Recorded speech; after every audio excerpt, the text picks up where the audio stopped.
people, settle. Good afternoon, DevConf. Thank you so much for coming to my talk.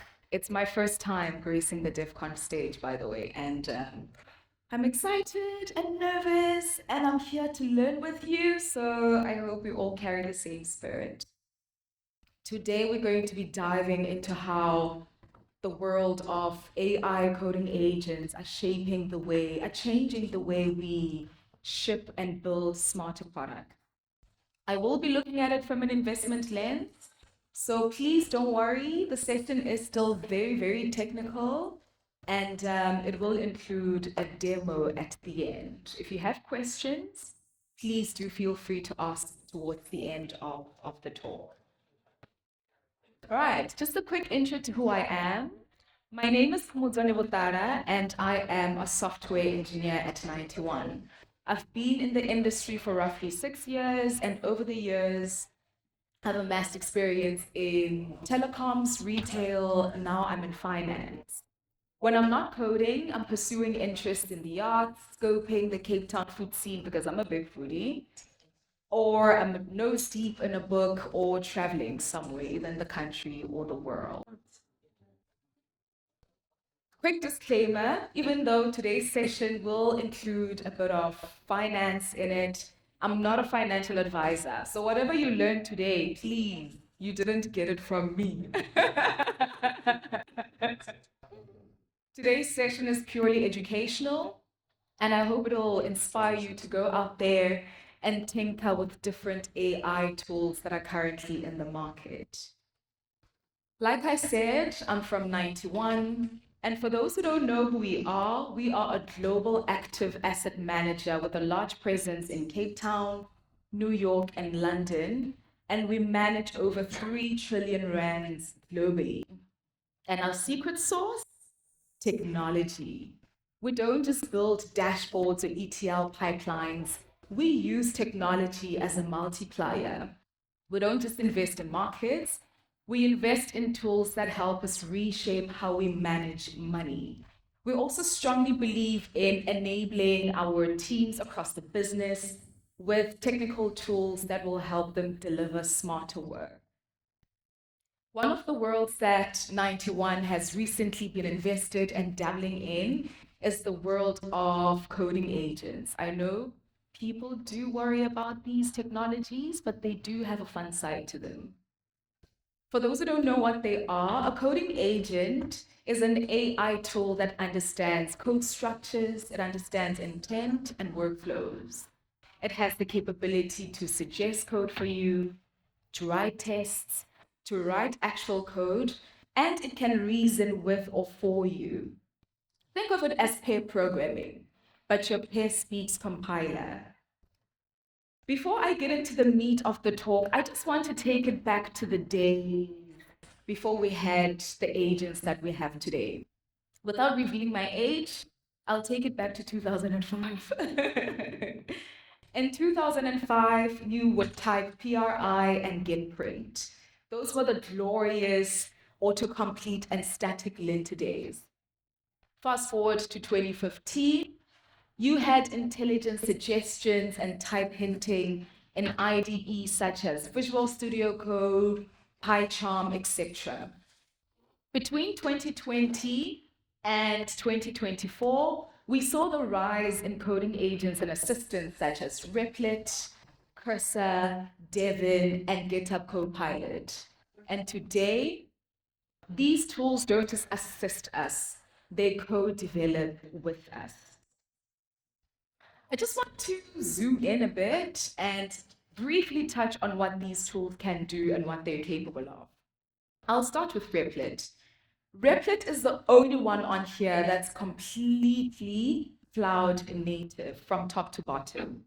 Whatever project you build is built in an isolated Linux container, which means there's no setting up, there's no configuration hell, and you can collaborate with your team on Replit.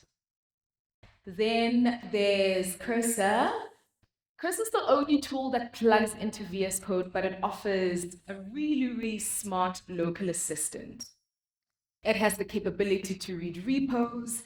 It understands code context quite deeply and it makes the perfect travel partner. People are always on the road. You can work offline with it. Then you have Devon. Devon is the bold child. It's fully autonomous, meaning that it can code for you, it can test, it can even go as far as Googling for you. The only thing is they have a you can't sit with us policy because it's still closed source. So you'd need to get an invite to use it, but it's a brilliant tool. And some of its limitations include the fact that it only works on Python and it doesn't support local first workflows. Then there's Copilot, the OG, the one we all love. It's quite fast, it's trained on tons and tons of code, and it gives brilliant local suggestions. Now, I want to draw your tool to one particular tool, Replit, which is what I use to build the dashboard I'm going to demo today. And I'm going to tell you why. Replit is fully cloud VM based, which means when I use it, I'm not tethered to my local machine. It also offers instant deployment and instant hosting, so I don't need to worry about that. Additionally, I can commit push code and make code changes between Replit and GitHub. This is phenomenal for version controlling, for collaborating with your team, and it syncs up pretty well with your repositories. I am predominantly back end, so I'm weak when it comes to front end, even though I do try here and there. Replit has the ability to import things like Figma designs, and it would know how to build the front end of your application as is, as per the design. Look, the other tools are phenomenal, but Replit gives you the full lab, not just the assistant. In essence, I picked Replit because I don't need to set up. I'm sure we can all relate that configuring a new project is hell. All I need to do is understand code. All right, are we ready to get to the fun part, to talk about the demo and to see what these tools can do? Cool. So before I get into the demo, I just want to take you through my thought process around this, and I'll tell you why. As an engineer, it's very, very important to prompt these tools the way you would as an engineer, whether it's coming up with requirements documents, investment mandates, in my case, coming up with prompts, explaining the flow to the agent. It's very, very critical. This is not to say that these tools don't have a low entry barrier. Anyone can use them, but if you want to get the best out of them, you need to be able to prompt them well. So the first thing I did was to select an investment universe, which in my case, I'm building my dashboard based on ETFs. For those who don't know what that is, think of it as a bucket with a number of stocks in it that belongs to a fund that trades on a stock exchange. Next, I had to define an investment mandate. And this is basically a document that outlines what I want my portfolio to look like. In my case, I want my ETFs to be tech ETFs.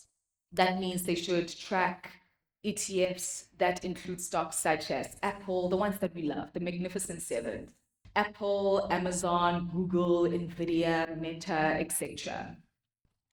Next, I defined a feature requirements document.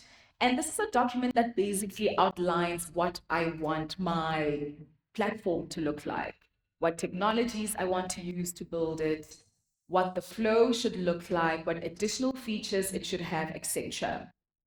Then I defined a prompt. This is a natural language prompt that the agent will understand. So you just talk to it the way you would talk to another person. Tell it, I want you to take this document and that document and build said product. And I also defined the flow that I wanted to follow. In this case, I wanted to take the data that my users input, such as their names, how much they want to invest, the world they want to invest in, the number of years they want to invest for, calculate future projections, and give me an output based on the future projections in the form of a dashboard. Just a quick look at the investment mandate. I won't bore you with this because I understand that this is a tech conference, but the investment mandate included things like the allocation. For example, I want 70% to be in tech ETFs. It also included complementary ETFs, like you can invest in, take a lot, your retail or resource ETFs. Then I defined the performance target, the strategy, and the horizon and risk I'm willing to take on this portfolio. Next, for the feature requirements document, it was split into two. I had technical requirements and I also had domain requirements. The technical requirements included things like, I want you to build the entire application in Python. And for that, I want you to include libraries such as Plotly for charting or Pandas and NumPy for data handling. I also gave it database specifications like support common lightweight or cloud databases such as SQLite, MongoDB, and or PostgreSDB. I also defined the modular structure I wanted to follow because I had to respect our internal text structure at 91. I also included domain requirements. These are the software requirements like what I want the page to look like, how I want my users to interact with the portfolio or dashboard that I'm building. And to also include additional features like the ability to download a PDF or a CVS file. All right, are we ready to see what it looks like? Awesome. For the interest of time, the process does take a while to build. So I've just summarized it for you, but you will get the gist of it. When you open Replit and you start interacting with it, the first thing you'll be met with is the user prompt. This is the section where you will pass the prompts that you defined and the documents that you specified in your documents requirement. Once you have that, the intent parser agent and the planner agent take over. The intent parser agent basically takes the natural prompt instruction and defines it into a technical intent that the ghostwriter will understand. From there, the planner agent takes the intent and it breaks it down into actionable tasks that the ghostwriter will know how to execute. So if you just pay attention to that, you'll see that it's doing a bit of thinking, processing the prompt, the NLP, and then at the end, it will end up with a plan where you need to confirm what you want it to do. Next, the coding agent takes over. So the planner agent has defined the steps that need to be taken, and the coding agent will take those steps and basically execute them line by line. In this case, you can see that it has started installing Streamlit, it's created your main file, config, and it's also started writing the rest of the files in respect to the modular structure that I gave it.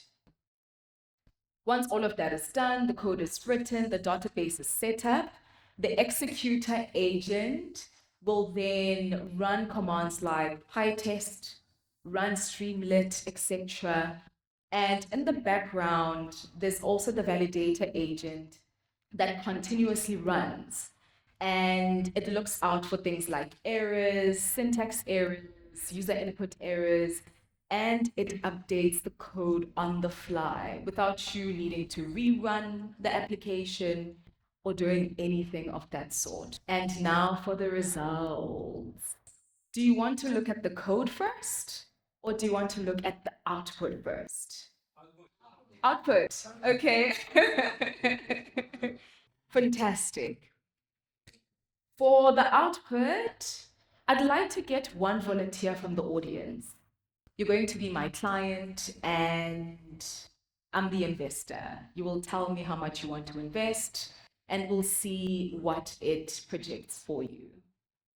Anyone? Yes? Let's go. Yes. What's your name? Kyle. Jacobs. Kyle Jacobs. Okay, Kyle.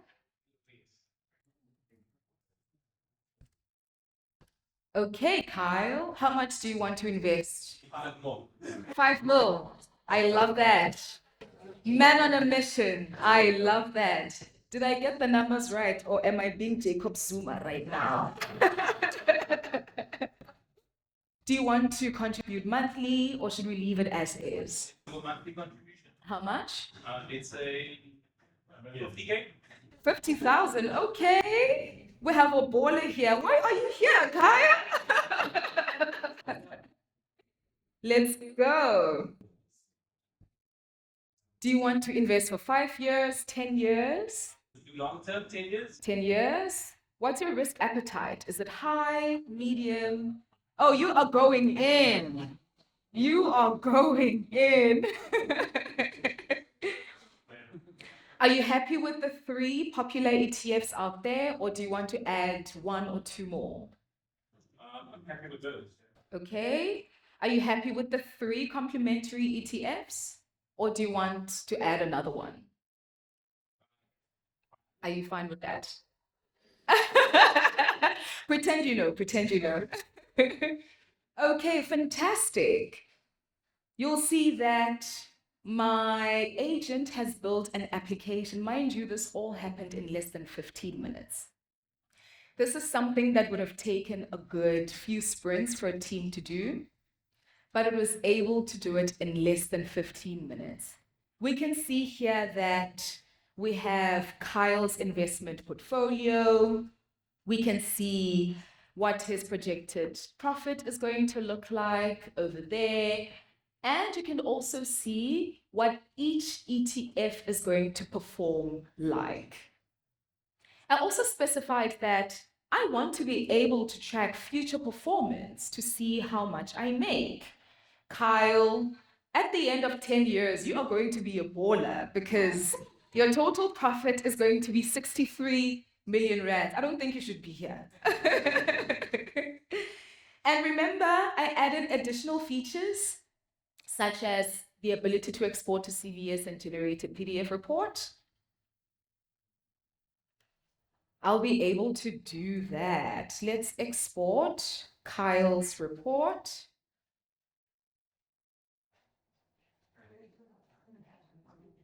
Fantastic, right? Okay, it's probably running somewhere in the background, but pretend this is your portfolio. As you can see, the exported document would look like that. The agent did all of this without me specifying how I wanted to structure the PDF file. The CSV file would also look like this. You can integrate it with whatever platform that you use. Another cool feature, I told it to give me the ability to turn my profile to dark mode. And I can go and readjust my portfolio. All of this, again, happened in less than 15 minutes. Now, for the technical side, the fun side is done. For the technical part, this is what Replit looks like. You have an agent that, like I mentioned, runs in the background. There's an agent that continuously runs and listens to whatever changes you want to make to it. If we look at the code structure, you will see that there is Git logs where whatever change it makes, it creates a commit message and a change log for me. So should I choose to integrate this with GitHub, there you have it. It's pushed all my changes to GitHub and anyone in my team can access the code. You can also look at some of the code to see what it looks like. You have the ability to export the code as well and build on it, make changes to it. You can also make changes to it on here, and it would build those changes live. There is also a project TOML file where you can add extra dependencies, etc. It also has a brilliant assistant that works similarly to ChatGPT, except it's built on Claude 4. I'm pro Claude because it performs a lot better, but I'm interested to hear what your opinions are on that. Other cool features are that you can edit your data on the fly and see the changes live. It also has integration features where you can go in and integrate an authentication bit in case your application is accessible to many people. You can also use external services such as OpenAI, Perplexity, Google Docs, Discord, etc. Another feature is, I know we all love our terminals. It has a shell terminal, a bash terminal where you can go and do whatever changes you want on here or run basic commands or even advanced commands. This is, in summary, what Replit is capable of.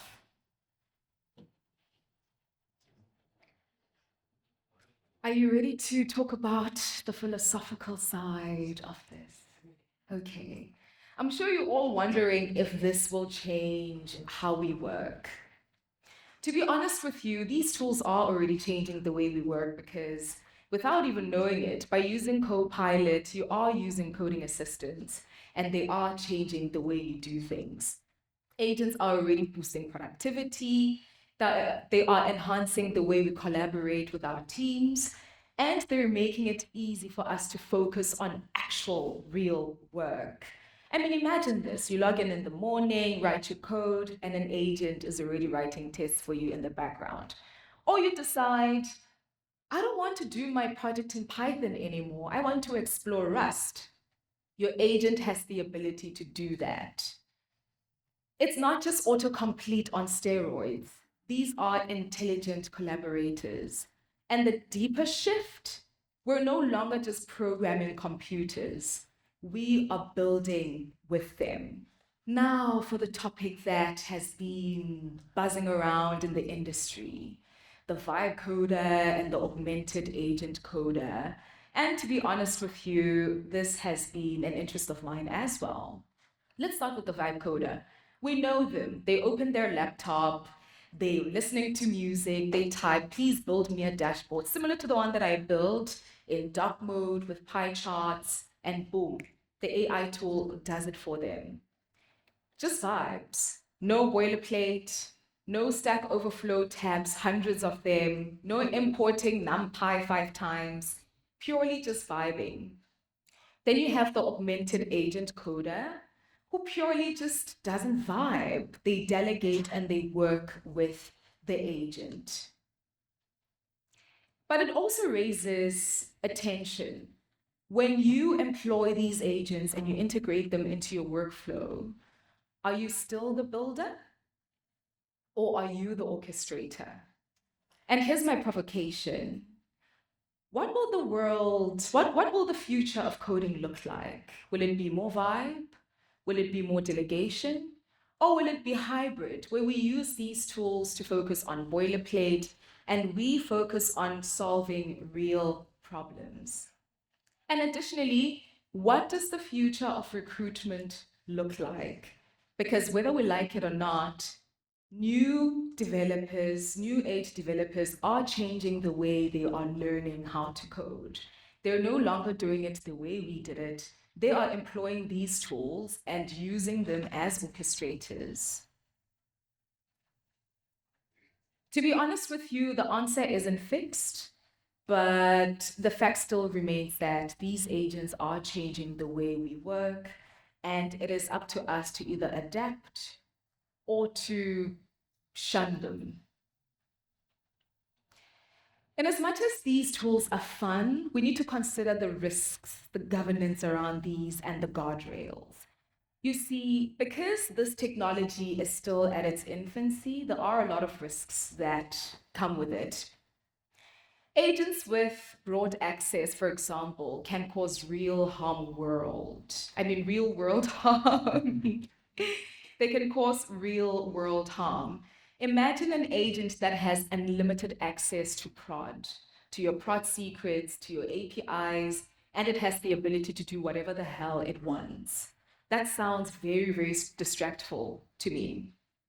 Additionally, agents hallucinate a lot. They really do. They can confidently give you outputs such as an invalid API or suggest unsecure code bases. On the governance bit, the best thing you can do is implement a few governance principles in how you do things. For example, you can limit what the agent can read or write, down to the files that it has access to and the repos that it has access to. You can also include your developers to be involved in the loop so that the agent doesn't just push whatever it wants to production. Last but not least, you can maintain full traceability for auditing purposes and for debugging purposes. And some of the guardrails you can factor in for sandbox environments, make sure that you don't run these agents in production. Please don't do that. And for output validation, just make sure that you run things like linters and checks to make sure that the code quality matches what you want. My key takeaway from this talk is, whether we like it or not, the way we are coding is changing. These tools aren't just assistants anymore, they are collaborators. Hedge funds are using them to build MVPs. Startups are using them to build POCs. They are changing how we do things. Additionally, the world of recruitment is going to change because whether we like it or not, new upcoming developers are already employing these tools and using them every day in what they do. And last but not least, I want you to ask yourself this question: how can they change what you do and what impact can they add to your world? Thank you.